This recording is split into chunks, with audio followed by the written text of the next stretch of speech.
This cute little sausage dog is actually a kitchen gadget and it's designed for cutting up hot dogs. I'm going to test out a few gadgets today, so stick around, but let's get started with this. It's called the hot dog slicer and is supposed to create bite-sized pieces in an instant. The packaging is nice and bright and I'm cutting the ties to remove the gadget.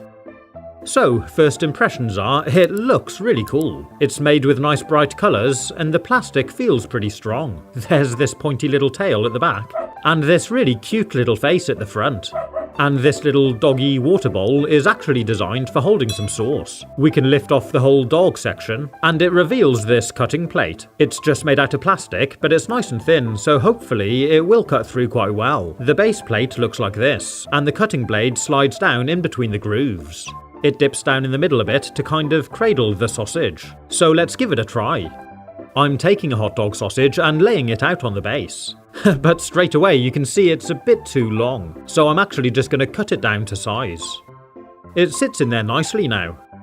And to use it, we just line the slicer up over the top and push it straight down. Well, that was easy enough. It seems to have chopped it all the way through, so let's take a look. All these pieces seem loose, I can move them around and they all break free. And for this one, I'm just going to lift it up off the base and tip them out onto a plate. And it's worked pretty well. We've got these neatly cut pieces of hot dog. If we take a look at the base, it has left a bit of a mess in between the grooves and on the cutting blade too. But both of these are easy enough to wash. The washing up brush gets nicely down into the channels. So this time, after I remove the dog, I'm going to fill up the water bowl with ketchup. Then I'm laying on another cut down sausage, and let's try it again. If we look at it from above, the sausage kind of bursts through the cutter. It's not really a struggle at all, it does it easily. And the idea is you can just dip it into your ketchup or mustard and have it as a nice little snack. Pretty cool, huh? I also found a little fork picks them up out of the cutter easily. It has sliced them really well. It's definitely a fun gadget and I think it would make a really cool gift for a kid. Next I want to show you this. It's an electric knife sharpener. It's got these different channels for different types of sharpening. It's mains powered and is actually a retractable lead. It just pulls right out. That's really impressive, I like that. And there's a little button here you can press in to recoil it. The instruction manual details how it works, and it's also got a little diagram showing the different parts of a knife. There's these suction cups on the base, which are used to keep the unit firmly on the work surface while you're using it. I'm pulling out the lead again and plugging it in, then press the on button, and you can hear it whirring into life. To test it, I'm going to use this knife. It's quite large, but the blade on it has become pretty dull. We start off by using the left-hand side of the device. In here's the coarse grinding stone. We slowly draw the knife back through the channels, and there's a channel for each side of the knife blade. And once we've done a couple of passes on the coarse grinder, we move over to the other side. In here's the fine grinding stone. Repeat the same process, drawing the knife back slowly, working on each side of the blade. It really doesn't take long, and I think we're done. If I run my thumb over it like this, it definitely feels a lot sharper. We can see the cutting edge is nice and even and clean, and I'm going to try it out. I'm testing it out on a tomato. Before now, it was a real struggle to get a nice thin slice. Oh wow, that's so much better. Yeah, it's slicing through this like butter. It's definitely much improved. Look at these nice thin slices. I think it's done a really good job.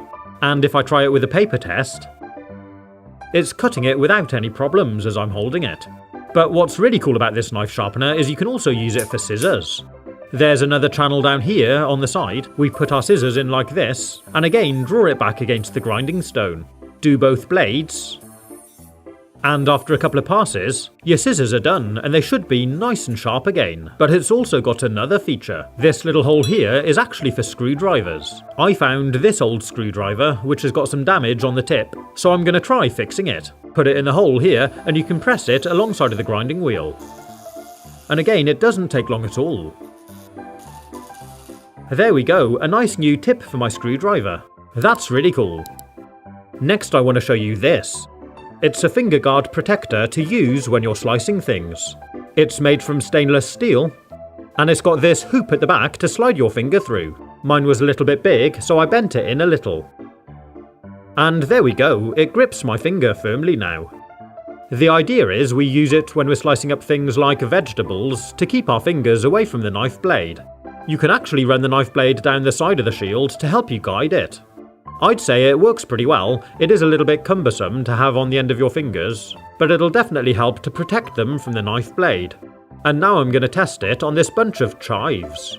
You can actually use the shield to kind of pinch them all down and hold them, then cut them with a knife. I'm not sure this is something I'm going to use regularly, but if using a sharp knife does worry you, you might like to try it.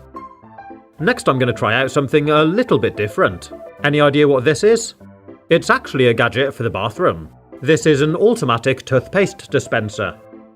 And here it is. Well, it looks smart. It's got kind of a marble effect look to it. There's this silicone plug in the top, which is where we'll fit the toothpaste, and there's a nozzle up here inside. It doesn't need any batteries, it works with a pump by pushing this part back with your toothbrush. To use it, first we need to install it onto a wall. There's an adhesive strip on the back, so peel off the backing, and fix it nice and square onto the wall. Then take a tube of toothpaste and undo the lid, push it down into the silicone plug, and screw it on. It should make a nice airtight seal, and I actually think it looks quite smart. So let's try it out. I'm using my electric toothbrush, and I'm pushing it up against the plunger. It takes a couple of pumps to begin with to prime the toothpaste through the mechanism. And there we go, it kind of missed the brush and went onto the stem. Maybe the brush on this electric one is just too small, so I'll try it with a normal one. One pump, and yeah, it deposits a nice blob of toothpaste. Pretty cool, huh? I then found if you don't push it so far in, it deposits the toothpaste more centrally on the brush. So I'm going to try it with the electric one again. And this time I found I could get it spot on. Yeah, look at that, that's really good. Next I want to show you a really cool little contraption.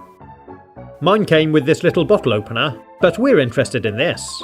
It's this clever jar opener that, as you rotate the handle, it squeezes the jaw tighter onto the lid. It's a cool mechanism and it feels well built. So let's try it out.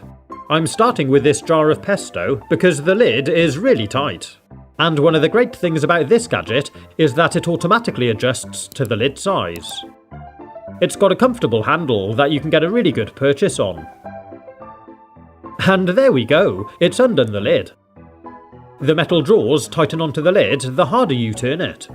It does seem to work well, and I love the way it automatically adjusts to different lid sizes.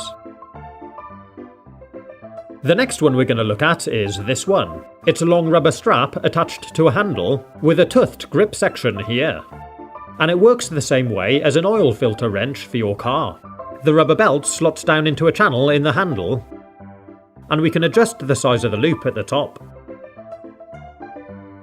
Pull it back through to tighten it around the jar lid that you want to open. Then use the handle for extra leverage to undo the top. This gadget is brilliant. It's basic but robust and very well made. It's probably a little bit more fiddly to set up than the other gadgets we looked at, but you could use it for a whole host of different things, including plumbing applications, or even things as small as bottle tops.